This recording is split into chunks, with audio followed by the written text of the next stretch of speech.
قرآن چیخ چیخ کے کہہ رہے ہیں کہ جو نماز نہیں پڑھتا اللہ کے ہاں وہ مسلمان نہیں ہے۔ صحیح مسلم میں یہ حدیث لکھی ہے 246 کہ بندے کے کفر اور ایمان، شرک اور اسلام کے درمیان فرق کی نماز ہے۔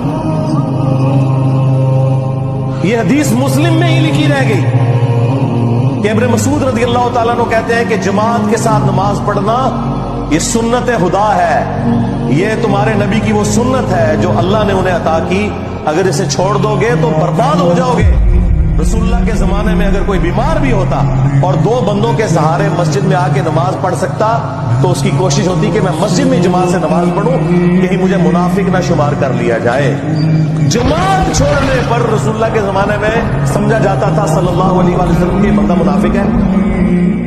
صحابہ کرام کو، اہل بیت کو کب معلوم تھا کہ ایسی امت بھی آنے والی ہے جو آپ سے بڑا عشق رسول ہونے کا دعویٰ کرے گی اور نماز ایک نہیں پڑھے گی؟